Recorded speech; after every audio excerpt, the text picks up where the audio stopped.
And so we come to redemption, lesson 5, the progression of redemption. So far in the progression of this doctrine, we've looked at, first of all, Joseph and seen him as the Redeemer of Israel, redeeming them and bringing them down into Egypt and looking after them there and saving them in the time of the famine. And then we looked at the Passover lamb, and once again we saw this Passover lamb as the Redeemer of Israel. We also have looked at redemption as it relates to the sin offering on the Day of Atonement. That was the last lesson. And once again we saw this offering as the Redeemer of Israel. And now we're going to look at Numbers 30, 40 to 51. Now, we've looked at this event in the doctrine of substitution. And if you've done the doctrine of substitution, you'll remember back that we looked at this event. And we're going to look at it again here. In our doctrinal mosaic, this is a very important and significant event. And this lesson we're going to try and get a really good handle on it. We'll just read Numbers 3, 40 to 51. Now there'll be a lot of Bible readings in this lecture, so just stick with it and we'll read them.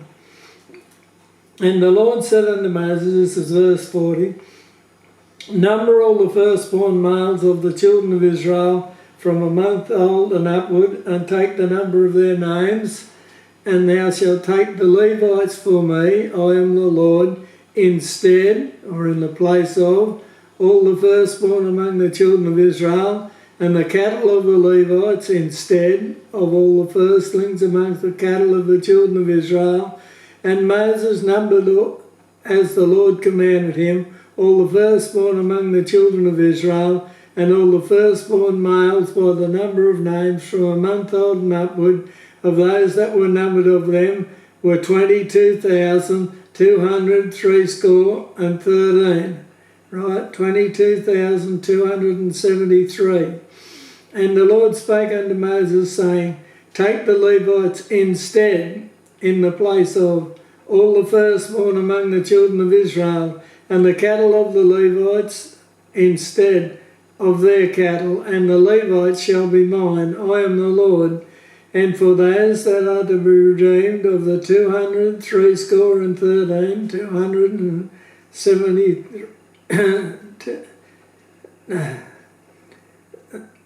200 of the 213 of the firstborn of the children of Israel, which are more than the Levites, and we'll see that when we come later on. Thou shalt even take 5 shekels apiece by the pole, after the shekel of the sanctuary shalt thou take them. The shekel is 20 gerahs, and thou shalt give the money wherewith the odd number of them is to be redeemed unto Aaron and to his sons. And so we'll see here that there was more that needed to be redeemed, and so they used money instead. And Moses took the redemption money of them that were over and above them that were redeemed by the Levites. Of the firstborn of the children of Israel took he the money, 1,365 shekels after the shekel of the sanctuary, that's silver. And Moses gave the money of them that were redeemed unto Aaron and to his sons, according to the word of the Lord, as the Lord commanded Moses. So we see that the children of Israel, the firstborn males, were taken and they were presented before God, and they were exchanged for the Levites. To understand this event spoken of here, we need to go back to the time of the Passover and do a little history lesson. So we'll go back to Exodus 11 and we'll see here. At the time of the Passover, we read in Exodus 11, 4 to 7. And And Moses said, Thus saith the Lord, this is Moses speaking to the children of Israel, about midnight I will go out into the midst of Egypt, and all the firstborn in the land of Egypt shall die, from the firstborn of Pharaoh that sitteth upon his throne, even unto the firstborn of the maidservant that is behind the mill, and all the firstborn of beasts. And there shall be a great cry throughout all the land of Egypt, such as there was none like it, nor shall be like it any more. But against any of the children of Israel shall not a dog move his tongue against man or beast, that ye may know how that the Lord doth put a difference between the Egyptians and Israel. And so we read that God was going to destroy all the firstborn of Egypt. We looked at this in lesson 3 and saw that the firstborn Egyptians all died, but the firstborn of Israel survived because they were redeemed by the blood of the Passover lamb. That was the last lesson we did. So these redeemed firstborn became a symbol of redemption. Now we saw when we studied substitution that they were also a symbol of substitution. And let's notice here how perfectly all the doctrines fit together and run parallel with each other and complement each other.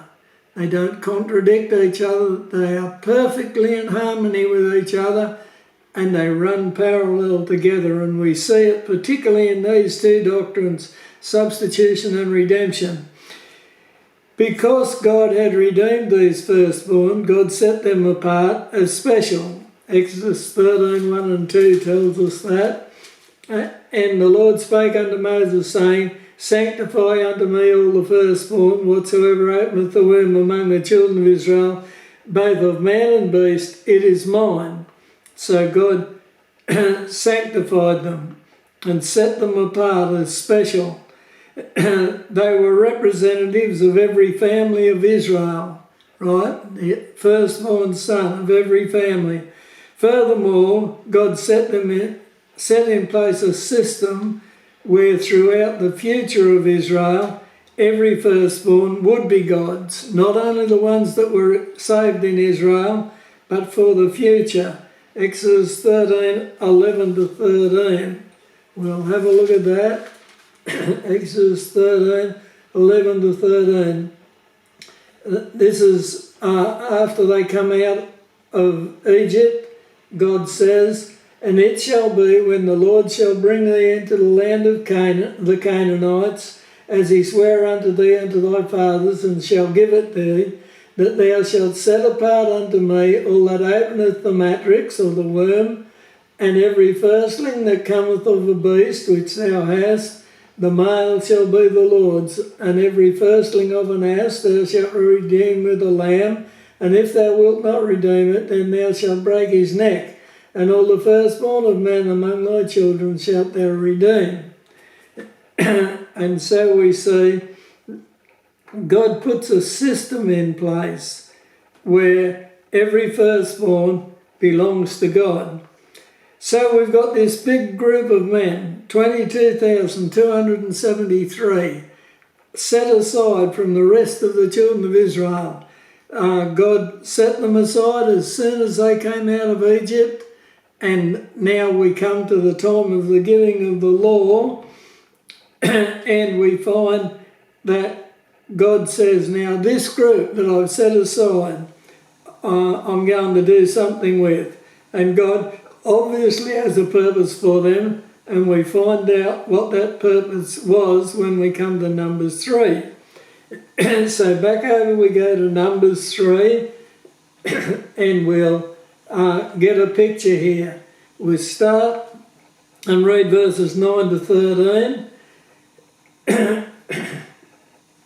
Right, this is God talking to Moses, and he says, and thou shalt give the Levites. Now, what God has said here, we go back to verse 6 and verse 5. And the Lord spoke unto Moses, saying, Bring the tribe of Levi near, and present them before Aaron the priest, that they may minister unto him, and they shall keep his charge and the charge of the whole congregation before the tabernacle of the congregation to do the service of the tabernacle. Right, so he said the Levites are going to do the service of the tabernacle, and they shall keep all the instruments of the tabernacle of the congregation, and the charge of the children of Israel to do the service of the tabernacle. And thou shalt give the Levites unto Aaron and to his sons. Now God had already instituted Aaron as the high priest and his sons as the priests to do the priestly ministry. So the tribe of Levi were given to them to help them do this, the work of worship for the whole of the children of Israel. There was Aaron the high priest, then his sons were the priests, and his family were the priests, and then the rest of the Levites, remember Aaron was of the tribe of Levi, and so the rest of the Levites were given to Aaron and to his sons.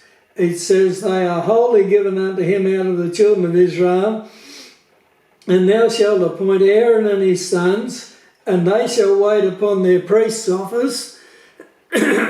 So they were to be just the priests and do the priestly work. And the stranger that cometh nigh shall be put to death. And the Lord spoke unto Moses, saying, And I, behold, I have taken the Levites from among the children of Israel, instead of all the firstborn that openeth the mattress among the children of Israel, therefore the Levites shall be mine, because all the firstborn are mine. For on the day that I smote all the firstborn in the land of Egypt, I hallowed unto me all the firstborn in Israel, both man and beast. Mine shall they be, I am the Lord. All right. So God chose the tribe of Levi to be the priestly tribe and to serve Aaron and his sons for the service of the tabernacle. They were given to Aaron and his sons. This sanctification of this tribe was to be linked to the firstborn who were redeemed in Egypt by the blood of the Passover lamb. We just read it in verses 12 and 13. And also to every firstborn son from then on and into the future. He says, For on the day that I smote all the firstborn in the land of Egypt, I hallowed unto me all the firstborn of Israel, both man and beast. Mine they are, I am the Lord. Mine shall they be, I am the Lord. And so it was to go on to the future. And so God said to Moses, take all these firstborn that have been set aside when you've come out of Egypt, put them in a group here, take all the Levites and put them in a group, and then exchange them, one for one, right through. Now when they came to do it, there wasn't an even number, and so there was some left over that had to be redeemed, and they were redeemed with silver. Now it's very interesting that they were redeemed with silver, because in the Old Testament, silver is a type or a picture, or it points us to redemption, to the idea of redemption, to the principle of redemption. And so it's important that we understand that they were redeemed with silver. When we come to the New Testament, we'll find that we are not redeemed with silver. And we'll notice that when we come, we'll find that we are redeemed not with silver and gold, but with the blood of Christ, who is our Passover lamb. So we see this picture of this exchange, and we have a picture like this. Israel was in Egypt, and Egypt is a type of the world. They were in bondage as slaves, and that's a type of the slave market of sin that we've talked about. They could not buy themselves out of their slavery. and nor can we buy ourselves out of the slave market of sin. The Passover lamb was slain as the substitute for the firstborn of Israel, and Christ, our Passover lamb, was slain as a substitute for us. We can see how easily these things go from the Old Testament to the New Testament and are fulfilled perfectly in Christ.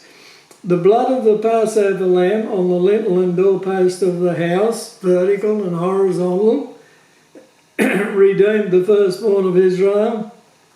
Christ's blood shed on the cross, vertical and horizontal, redeems us. So the firstborn now became a symbol of two things. We saw last doctrine, substitution, that they became a symbol of substitution, and now they become a symbol of redemption. And now we've got these firstborn and the tribe of Levi, and the tribe of Levi is interchanged with the firstborn of Israel. And so with the enactment of this particular event of Numbers 3, this symbol of redemption and substitution, both of these doctrines, is transferred to the Levites.